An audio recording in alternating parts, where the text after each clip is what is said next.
ہو گئی ہے کہ تقریباً نابینا کے برابر ہو گیا۔ اس وقت اپنے شاگردوں کو جمع کیا، کہا کہ بس اب میرا ایک حق ادا کرتے رہنا۔ میں اس قابل تو نہ رہا کہ خود دیکھ سکوں، مگر حجاز کے علاقے سے آنے والے قافلوں کو مسلسل دیکھتے رہنا اور مجھے اس کی خبر دیتے رہنا کہ کون سے قافلے آ رہے ہیں۔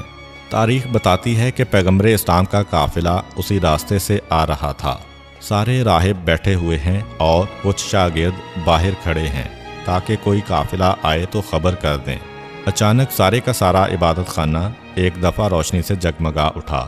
راہب گھبرا گیا کہ یہ اتنی روشنی کہاں سے آ گئی، اور باہر سے شاگرد دوڑتے ہوئے آئے اور آ کے کہتے ہیں کہ اے ہمارے استاد محترم، حجاز کی جانب سے ایک قافلہ آ رہا ہے، مگر اس قافلے کی عجیب خصوصیت ہے، قافلے کے ساتھ ایک بادل چل رہا ہے جس کی وجہ سے وہ لوگ سائے میں ہیں، اور اتنی روشنی آ رہی ہے اس قافلے کی طرف سے کہ آپ نے دیکھا کہ سارے کا سارا عبادت خانہ منور ہو گیا۔ راہب گھبرا کے کھڑا ہو گیا، کہا کہ یہ تو وہی نشانی ہے جو حجاز سے آنے والے نبی کی نشانی تھی۔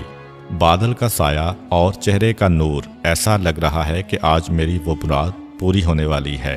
اے میرے شاگردو، باہر جاؤ اور دیکھتے رہو۔ جب تم یہ دیکھو کہ وہ قافلہ یہاں پہ رک رہا ہے تو وہ جو فلاں درخت اور اس کے پاس جو کنواں ہے اسے دیکھتے رہنا۔ وہ درخت جو صدیوں سے سوکھا پڑا ہوا ہے، حضرت موسیٰ اور حضرت عیسیٰ علیہ السلام اس کے قریب آ چکے ہیں، اس سے ٹیک لگا کے بیٹھ چکے ہیں۔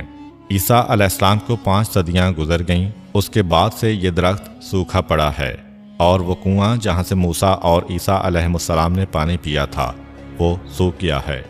دیکھتے رہنا، اگر کوئی ایسا شخص ہے کہ جس کے وجود کی برکت سے درخت دوبارہ سرسبز ہو جائے اور کنویں میں پانی آ جائے تو فوراً آ کے مجھے بتانا۔ اور اس مقام پر آ کے رکا۔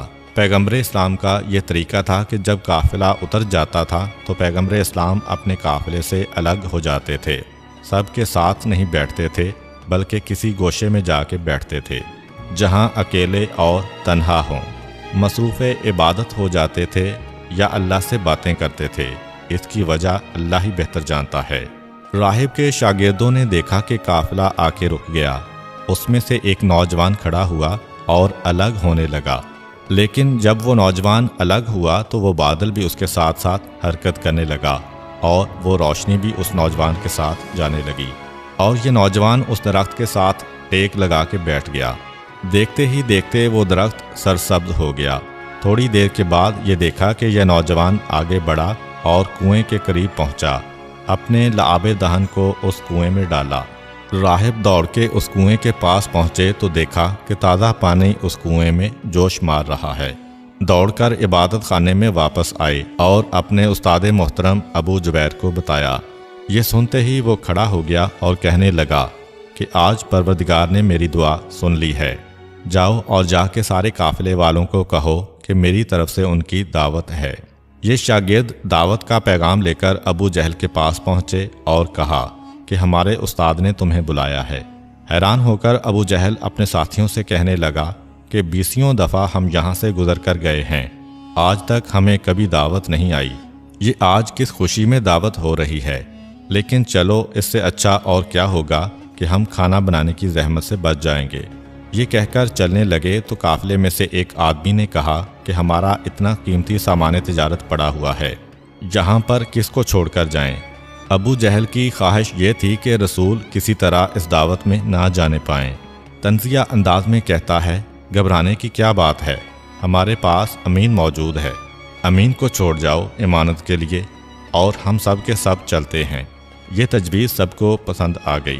پیغمبر اسلام کے پاس آ کر درخواست کی کہ اتنا سارا سامان ہے، آپ کے علاوہ اور کسی پہ بھروسہ نہیں ہے۔ پیغمبر وہاں پر بیٹھ گئے اور یہ سب کے سب دعوت میں پہنچے۔ جب یہ لوگ بیٹھ چکے تو وہ استاد ایک مرتبہ اپنی جگہ سے کھڑا ہوا اور ایک ایک کے قریب پہنچ کر اس کا چہرہ دیکھنے لگا۔ کیونکہ نظر بہت کمزور ہے، بالکل قریب آتا ہے تو نظر آتا ہے۔ سب کو دیکھ لیا اور گھبراہٹ کے عالم میں ایک کونے میں جا کر کھڑا ہو گیا۔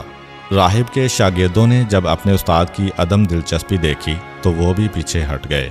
ابو جہل نے دیکھا کہ یہ تو ماجرا ہی کچھ اور ہو گیا۔ دسترخوان پہ لا کے بٹھا دیا، خالی پلیٹیں رکھی ہیں، نہ کھانا ہے